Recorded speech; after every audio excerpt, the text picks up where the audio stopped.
¿Hoy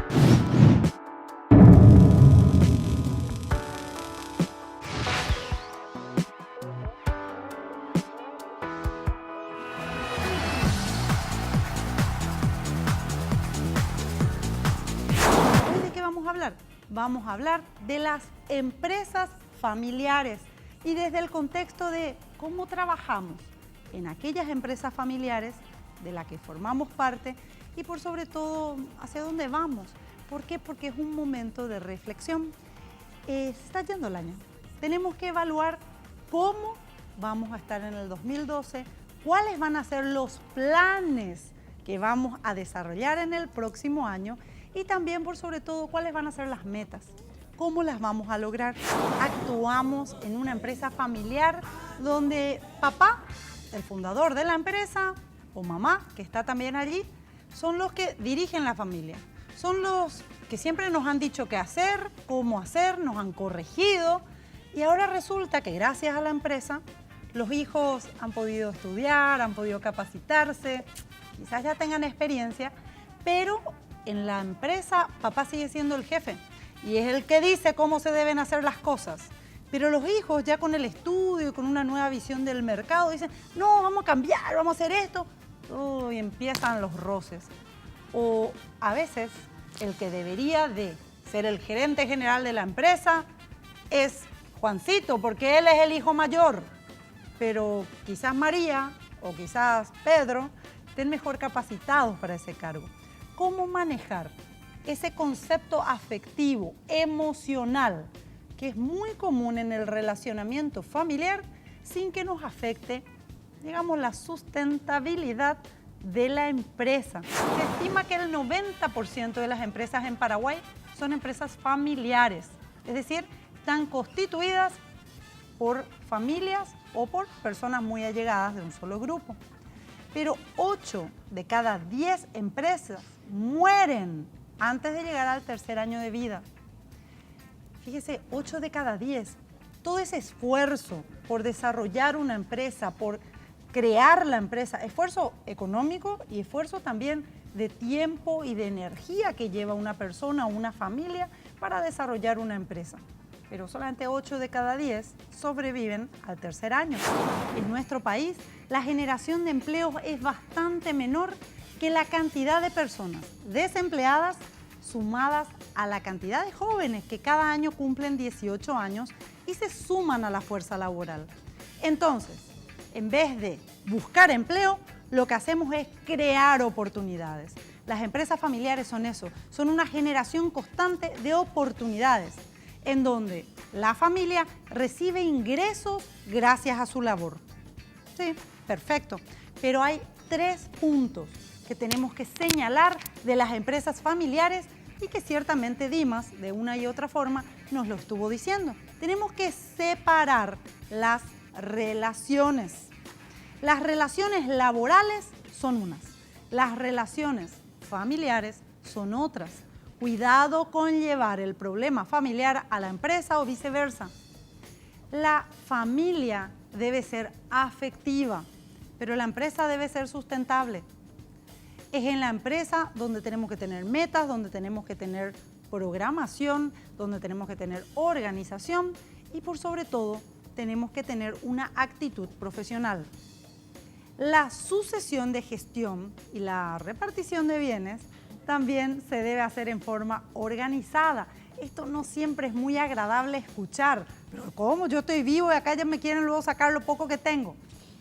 No, lo que pasa es que supongamos que en la empresa son 2, 3, 5 personas de la familia y hay otras 10 personas que no son de la familia. Todos vamos a pasar mejor vida en algún momento. No sabemos cuándo, no sabemos cómo, pero es seguro que vamos a pasar por esa situación y que toda la familia se va a ver afectada. ¿Cómo estamos preparando a la familia y a la empresa para ese momento de sucesión? Diferencias profesionales, económicas e incluso de visión, lo que queremos en la empresa, son típicas, sí, son típicas realmente en todas las empresas, no solo en las familiares.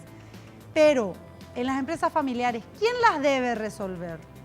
¿Por qué siempre papá tiene que ser el presidente o mamá tiene que ser el presidente? ¿será que siempre papá continúa siendo papá aunque estemos en la empresa?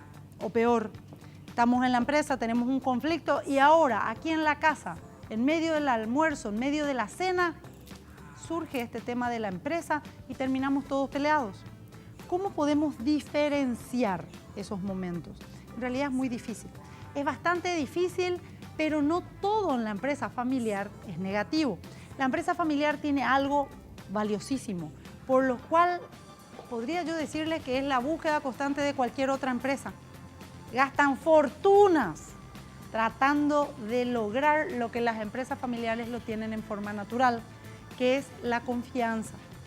Claro, una empresa familiar, ya sea compuesta por familia consanguínea o por amigos, que es muy común también, tienen un formato, podríamos llamarle familiar.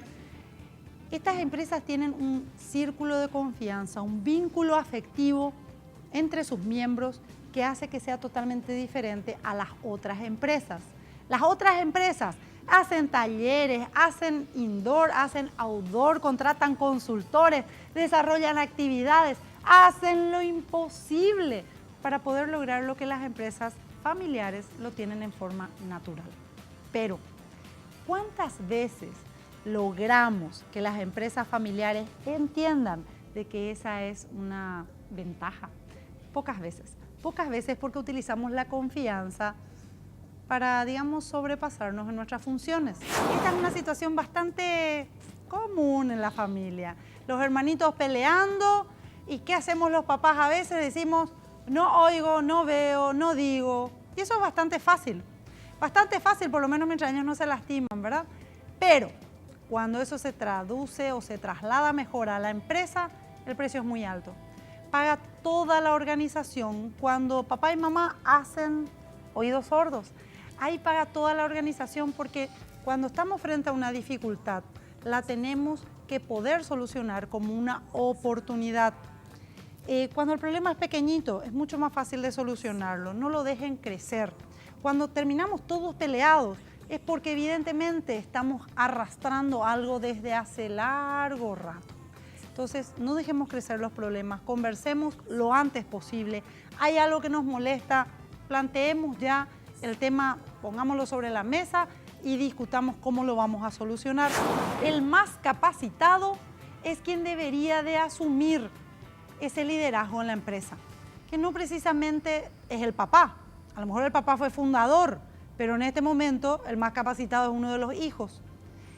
¿Qué pasa cuando no está consensuada, cuando no está planificada la sucesión y empiezan los roces o empezamos a perder la posibilidad de tener miembros muy valiosos en la organización?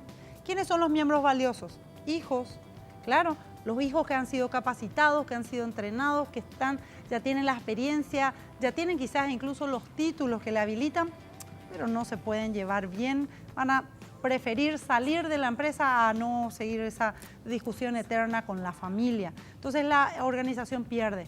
También a veces las organizaciones familiares pierden a personas muy valiosas, colaboradores, no familia. Esa persona externa, extraña, que fue haciendo carrera quizás dentro de la empresa, que no es familia, pero sabemos todos que es la persona más capacitada para ser, por ejemplo, el gerente general de la empresa. Bueno, entonces tenemos 3 líneas, 3 cargos, 3 niveles dentro de una empresa familiar. Primero, ser dueño. El ser dueño de la empresa, ser accionista de la empresa, le da derecho al propietario a, digamos, tener las utilidades anuales de la empresa. Perfectamente una familia puede ser dueña de una empresa y no estar en el día a día, porque el ser dueño te da derecho a las utilidades. Pero si uno es director, tiene derecho a una dieta, tener, digamos, un ingreso por cada reunión, por cada planificación estratégica e incluso tener premios por los resultados de esa gestión. Sin embargo, ¿qué pasa con aquella persona que es gerente, que es ejecutivo, que está en el día a día de la empresa? Tiene derecho a un salario, a un honorario y quizás a comisiones. Son 3 cosas diferentes, que las puede hacer una misma persona o pueden ser 3 personas totalmente diferentes.